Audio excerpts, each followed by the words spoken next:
Ratusan warga desa Segala Anyar, Kecamatan Pucuk, Lombok Tengah berunjuk rasa di depan Mapolda NTB.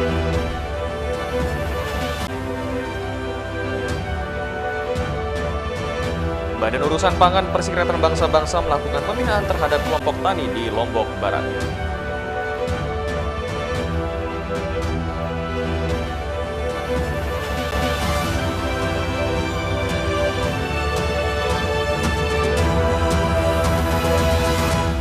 Apa kabar pemirsa? Kembali kami menjumpai Anda di Anyus NTB. Informasi penting dan menarik akan kami suguhkan untuk Anda. Selengkapnya bersama saya Hidayat Adias, inilah Anyus NTB selengkapnya.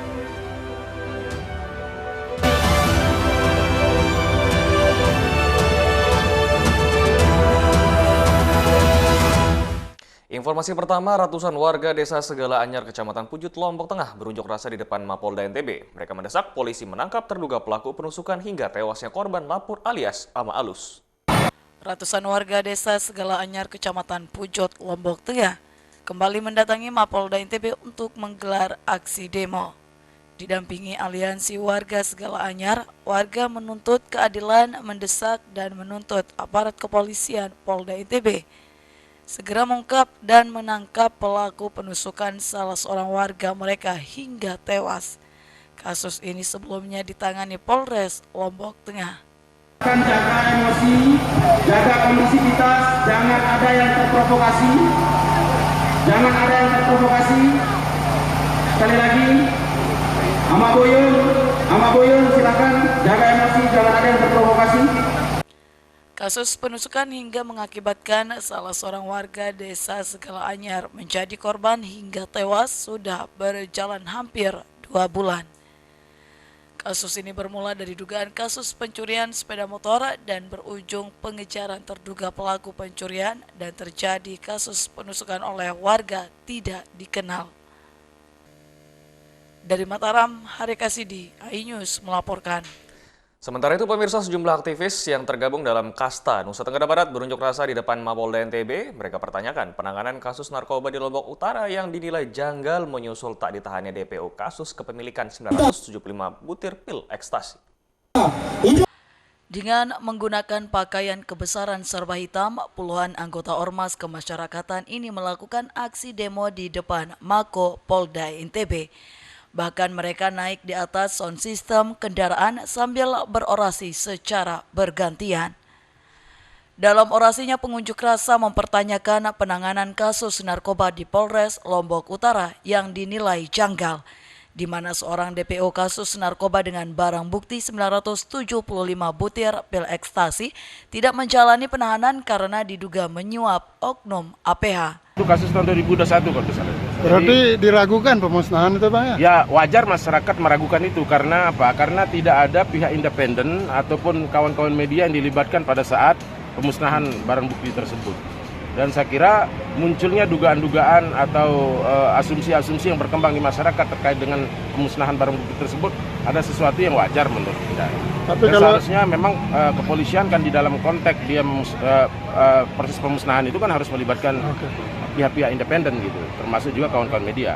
Pejabat Direktorat Reserse Narkoba Polda NTB yang menemui pendemo berjanji akan menindaklanjuti tuntutan pendemo, namun meminta agar melengkapi data terkait dugaan kejanggalan dalam penanganan kasus tersebut. Dari Mataram, Hari Kasidi, iNews melaporkan.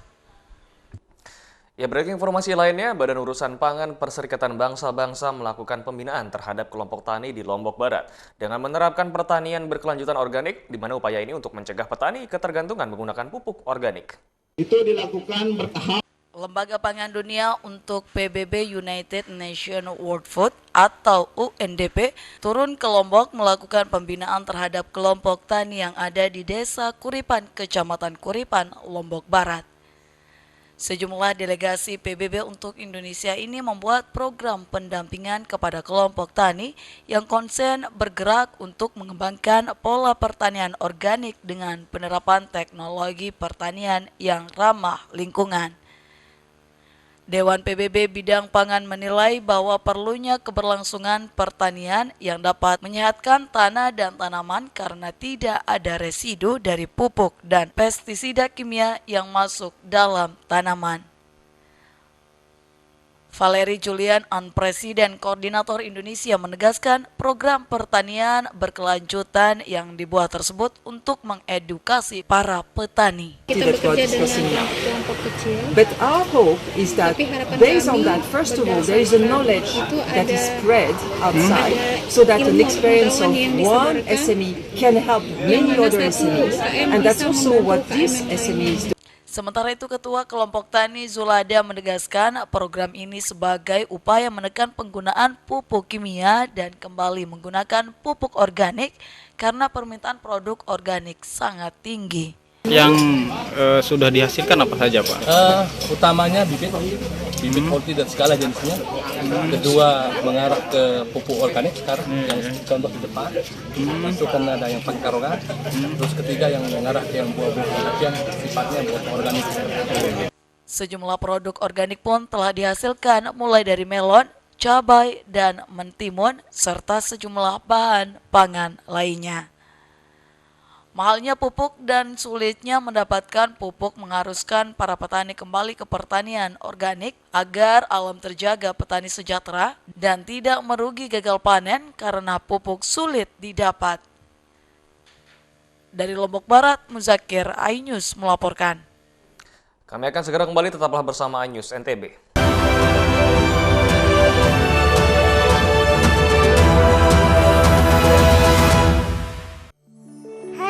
Namaku Grini. Grini mau ajak teman-teman untuk menjaga bumi kita tercinta dari kerusakan.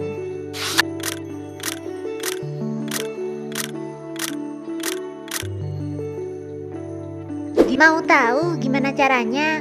Yuk, hemat energi teman-teman.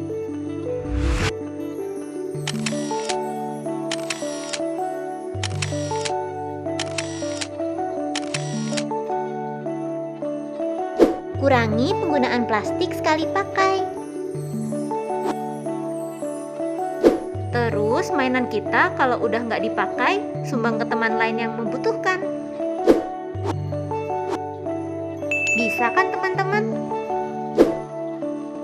Yuk kita selamatkan bumi dari kerusakan. Untuk masa depan kita teman-teman. Mandi weekendmu bersama program kuliner spesial. Kalaparan, eksplor gokil wisata kuliner. Tempat makan yang jarang terekspos. Food Diary, mengupas sejarah kuliner, hidangan viral dari Nusantara sampai mancanegara. Mantap! Saksikan kuliner spesial weekend, Sabtu dan Minggu pukul 10 pagi di iNews. Update informasi terlengkap menuju prime time berkualitas bersama iNews. Selamat sore pemirsa. Tindas oleh mobil tersangka. Memanggil mentan untuk dimintai. Coba memadamkan api. iNews sore setiap hari. Sore pemirsa, kita berjumpa di iNewsroom. Warga Pangandaran Jadikan panggung orasi. Umur capres dan cawapres. Yang paling jangkau dan sangat. iNewsroom setiap Senin sampai Jumat. Kita di iNews Prime. Masa dari komunitas menjaga Bikiang. Akan bahwa secara normal betul-betul penduduk berada di Bandung, Jawa Barat. Memiliki komunitas. Kepanjangan. iNews Prime setiap Senin sampai Jumat. Inilah iNews Malam mengevakuasi korban mas yang salah sasaran. Disertai asap hitam. Bicara kepada menit ke-6 di Riau berjalan aman. CIC memberikan tarif promo. iNews Malam setiap hari. Hanya di iNews. CCTV tersebar di seluruh penjuru. Komplotan pencurian mobil, tabrak lalu lintas dan pelanggaran melawan mobil ugal-ugalan menabrak pesepeda. Tragedi-tragedi yang mengerikan. Anak itu berikan bius, datang membawa senjata tajam dengan kecepatan yang di luar batas. Terekam kejadian-kejadian unik warga Plus 62. Nama saya Brigadir Marcelina dan inilah dia program Terekam.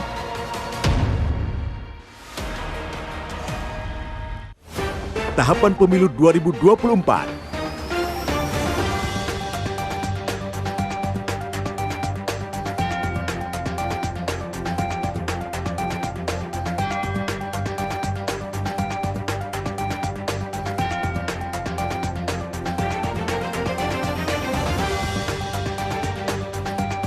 Ikuti informasi terkini seputar pemilu di semua program berita iNews.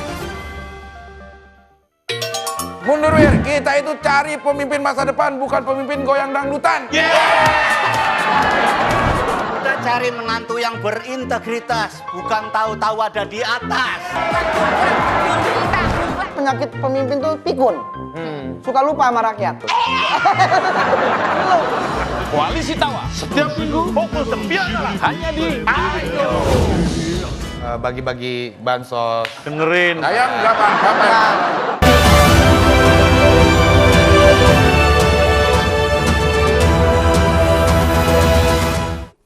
Terima kasih Anda masih bersama kami pemirsa. Pembangunan rumah tidak layak huni bagi korban bencana di Lombok Barat belum merata dan menjadi pekerjaan rumah bagi pemerintah. Menyusul masih banyaknya rumah warga yang direnovasi.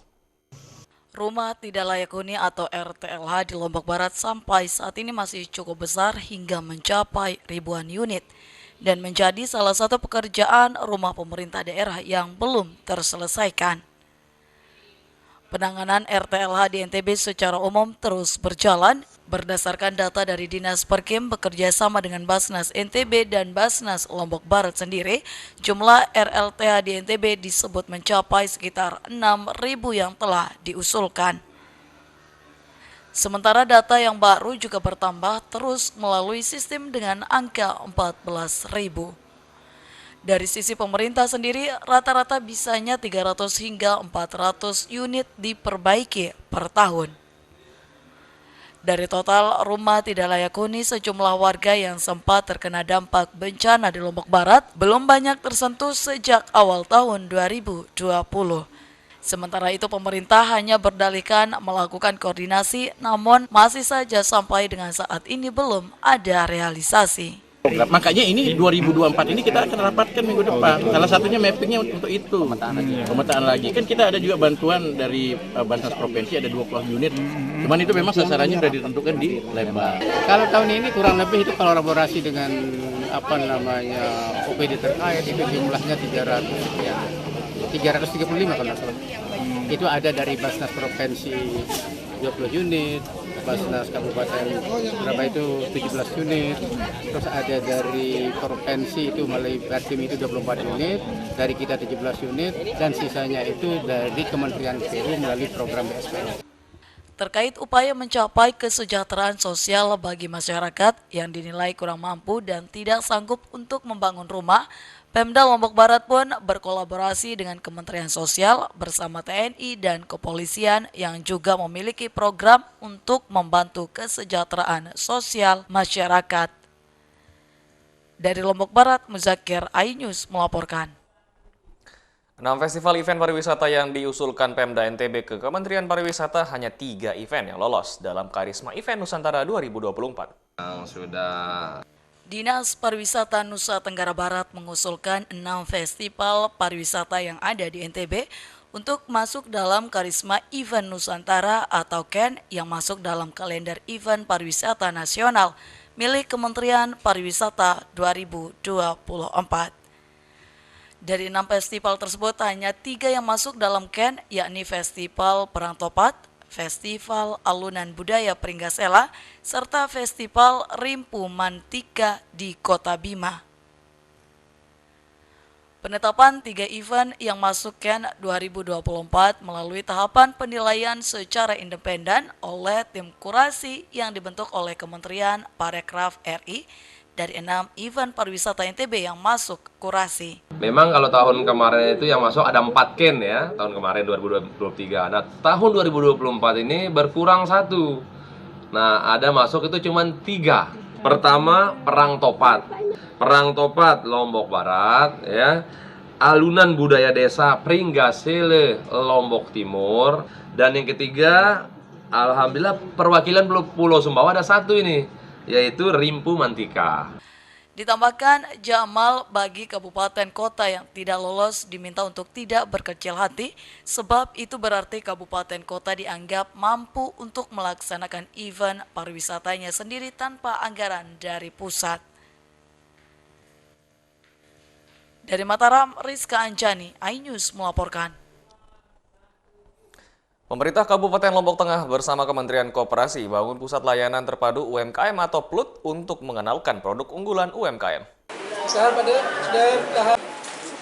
Kementerian Koperasi bersama pemerintah daerah Lombok Tengah fokus membangun produk khusus dan khas yang bisa dijadikan unggulan daerah. Di pusat layanan terpadu di depan Bandara Lombok ini dibuat sebagai pusat produk unggulan Lombok Tengah, mulai dari kerajinan hingga kuliner khas dengan infrastruktur yang lengkap. Bupati Lombok Tengah lalu Fathul Bahri menjelaskan regulasi pusat layanan terpadu dibuat berkelanjutan agar tamu yang datang dapat mampir dan melihat langsung produk unggulan khas Lombok Tengah. Selain itu, Dinas Koperasi harus bersinergi dengan Dinas Pariwisata Lombok Tengah dan BUMN serta hotel untuk pemasaran, terutama pembuatan pola pemasaran. Penting ini untuk, dan ini memang sudah regulasi yang ada di pusat untuk dibuat unit pengelola teknis daerah. Sehingga perpanjangan tangan nanti dari Dinas Koperasi untuk melakukan kegiatan-kegiatan pengumpulan semua termasuk hasil riset dan lain sebagainya akan dikumpulkan di tempat ini. Sehingga ada yang dipajang, orang datang berbelanja dan mereka tahu produk-produk apa unggulan kita yang ada di Kabupaten Lombok Tengah. Selanjutnya, PLUT diharapkan dapat memberi kemudahan untuk para pelaku UMKM dalam memasarkan produk mereka. Dari Lombok Tengah, Emma Widiawati, iNews melaporkan. Kami akan segera kembali, tetaplah bersama iNews NTB.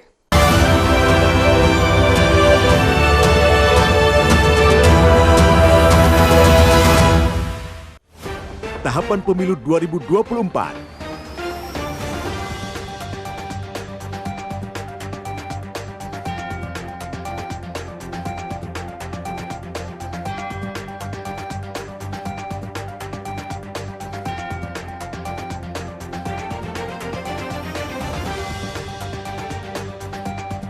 Ikuti informasi terkini seputar pemilu di semua program berita iNews.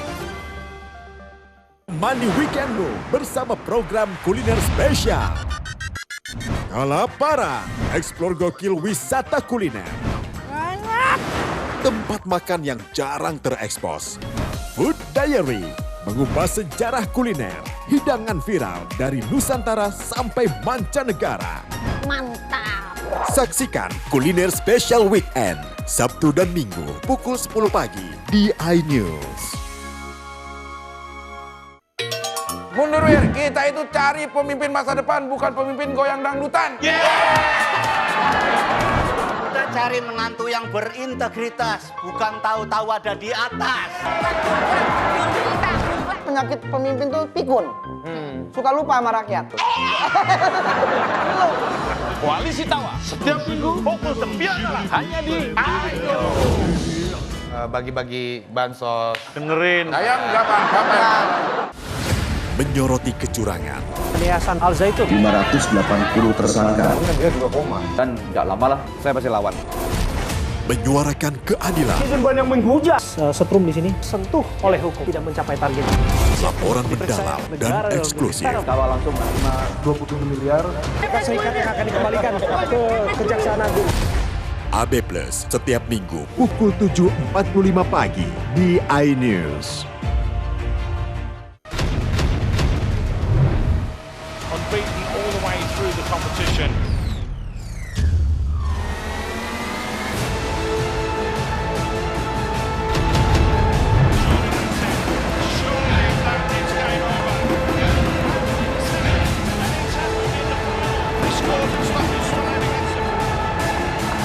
AFC Asian Cup 2023 live di iNews. Halo teman-teman, saya mau mengajak teman-teman untuk menjaga kebersihan lingkungan agar tidak menimbulkan bencana seperti menyebabkan kerusakan ekologis, menyebarkan penyakit, menyebabkan terjadinya banjir, dan menyebabkan bau yang tidak sedap. Ayo, jaga kebersihan lingkungan kita dari sampah lingkungan dan sampah masyarakat. Mari kita pulangkan sampah-sampah kita ke tempat yang semestinya. Karena satu sampah yang kau buang sembarangan akan menimbulkan 1001 macam bencana. Namun, satu sampah yang kau buang ke tempatnya akan menyelamatkan seluruh alam semesta. Mari teman-teman, kita buang sampah pada tempatnya untuk menjaga kelestarian lingkungan kita.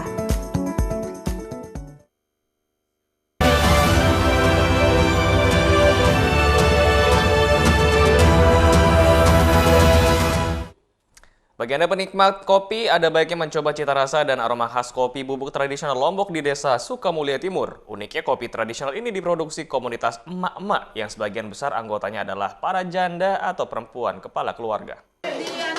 Emak-emak dari komunitas perempuan kepala keluarga di Desa Sukamulya Timur, Lombok Timur ini sangat terampil mengolah biji kopi menjadi bubuk kopi berkualitas tinggi. Uniknya komunitas perempuan ini sebagai besar anggotanya adalah para janda atau perempuan kepala keluarga. Kopi tradisional produksi mereka ini memiliki cita rasa tinggi dan aroma khas dengan bahan bakar tradisional berupa pelepah kelapa kering. Ditambah dengan kemasan yang cantik, produksinya pun terus meningkat dan pasar kopi dengan brand Peka pada Mele ini semakin meluas dan menguntungkan secara ekonomi. Produksi kopi bubuk ini kami sebagian besar itu merangkul para janda. Kenapa milih para janda? Karena kenapa kami memilih itu merangkul para janda? Karena di kegiatan ini dia di Peka itu sebagai perempuan kepala keluarga. Kalau yang ini memang turun temurun gitu. Nah, cuman masalahnya seperti yang saya katakan tadi itu, dia masyarakat kita itu per individu gitu kan. Nah, bagaimana kalau ini kita jadikan produk di kelompok gitu kan? Dan luar biasa aroma segala macam ininya kan bisa kita nikmati gitu kan. Usaha kopi tradisional ini diharapkan terus berkembang dan merambah pasar semakin luas sehingga memberikan dampak ekonomi bagi anggota kelompok yang sebagian besar adalah para janda atau perempuan kepala keluarga. Dari Lombok Timur, Ramli Nurawang, iNews melaporkan. Wisata Desa Mereje Sekotong Tengah di Kabupaten Lombok Barat, satu di antara kawasan wisata yang mulai ramai dikunjungi wisatawan. Pesona alam dengan hamparan sawah berbentuk terasering menjadi magnet tersendiri bagi wisatawan. Indonesia memiliki luas lahan baku pertanian atau persawahan seluas 7,1 juta hektar tanah yang membentang di seluruh pelosok negeri. Salah satunya yaitu di Pulau Lombok, tepatnya di Desa Mareje. Terbentang hamparan sawah menutupi barisan bukit-bukit di Pegunungan Mareje. Desa ini memang dinobatkan sebagai dewa agraris bagi masyarakat Sekotong. Kendati berada di atas pegunungan tak membuat desa ini kekurangan air. Desa Mareje di jagat maya semakin populer dan tidak kalah dengan wisata subak persawahan di Pulau Dewata Bali. Desa Mareje juga memiliki terasering yang cukup menawan dengan keunikannya karena berada di antara di perbukitan Kecamatan Sekotong. Saat berwisata ke tempat ini, pengunjung akan melewati tanjakan pertama menuju Desa Mareje dengan suguhan pemandangan pantai Sekotong yang nampak seperti teluk dibentengi beberapa pegunungan. Dari atas tanjakan tersebut, pengunjung dapat mengabadikan momen perjalanan dengan bersuah foto dengan panorama keindahan hamparan sawah Desa Mareje. Kawasan persawahannya berundak-undak seperti terasering yang atau disebut dengan teras miring. Jadi buat kalian nih yang suka banget cari-cari spot foto landscape, ini sangat rekomendasi buat kalian. Akses jalan ke objek wisata Desa Mareje telah diaspal dan memudahkan bagi pengunjung yang berwisata ke tempat ini, dan lokasi objek wisata ini tidak jauh dari pusat kota di Pulau Lombok. Dari Lombok Barat, Herkiandi, iNews melaporkan. Ya pemirsa, bagi yang suka wisata pendakian, Bukit Pal Jepang bisa merupakan salah satu spot destinasi wisata favorit Anda selanjutnya yang berada di Kecamatan Suela, Kabupaten Lombok Timur, dan dari atas ketinggian 2.300 mdpl pengunjung dapat menikmati panorama alam yang cukup menakjubkan. Bagi Anda yang gemar trekking, Desa Sapi telah membuka destinasi wisata Bukit Pal Jepang yang berketinggian 2.300 mdpl sebagai salah satu tujuan wisata baru di kawasan Pulau Lombok. Wisata bukit yang satu ini berada di kawasan Desa Wisata Sapit dengan jalur pendakian yang cukup nyaman dan aman dengan berbagai panorama yang ditawarkannya. Selain masih baru dan belum banyak didaki, destinasi wisata Bukit Paljepang diminati para pengunjung. Untuk menuju Bukit Paljepang, pengunjung harus melakukan perjalanan menuju puncak bukit dari Desa Sapit yang berada di sebelah timur raya bukit. Untuk sampai ke tempat ini dibutuhkan waktu sekitar 4 jam dengan berjalan kaki. Nah, untuk mencapai puncak Bukit Paljepang, pendakian akan melalui 4 pos atau 4 jalur perjalanan hingga akhirnya bisa sampai di puncak Bukit Paljepang. Di sepanjang perjalanan menuju tujuan, para pendaki dapat menikmati pesona alam hutan dengan aneka ragam tumbuhan yang hijau di area sekitar hutan adat Desa Sapit. Selama di perjalanan menuju puncak Bukit Paljepang, para pendaki akan melalui jalan setapak menuju hutan yang rindang dengan udara yang sejuk. Panorama bukit yang indah dilengkapi juga dengan lautan, rumput ilalang, dan beberapa tumbuhan jenis pakis liar lainnya. Pemandangan indah dari atas Bukit Paljepang ini merupakan spot keindahan Gunung Rinjani yang berbentuk jantung. Pada sore hari menjadi buruan para pendaki untuk menyaksikan matahari terbenam di balik puncak Gunung Rinjani. Sekarang ini kita lagi menikmati negeri di atas awan. Mau lihat bagaimana kelihatannya? Silakan. Gimana? Keren banget kan? Negeri di atas awan ini yang di daerah di Bukit Paljepang ini sama seperti di Pelawangannya Rinjani. Selain dikelilingi oleh wilayah pantai yang masih belum banyak terjamah manusia, keindahan lain dari Bukit Paljepang ini adalah panorama Gunung Rinjani yang hijau bisa terlihat dengan jelas dari Bukit Paljepang. Bukit ini sangat cocok bagi Anda yang menyukai dunia pendakian dengan ketinggian yang berada pada 2.300 mdpl. Sudah pasti akan menawarkan panorama alam yang menakjubkan. Di Bukit Paljepang tersebut masih terdapat sisa-sisa peninggalan Jepang berupa pondasi pos pengintaian yang dikenal sebagai PAL atau secara etimologi berarti tapal bata. Dari Lombok Timur, Herkiandi, iNews melaporkan. Informasi tadi sekaligus menutup perjumpaan kita di iNews NTB kali ini. Saya Hidayat Adiasi mewakili kru tugas pamit. Terima kasih dan sampai jumpa kembali.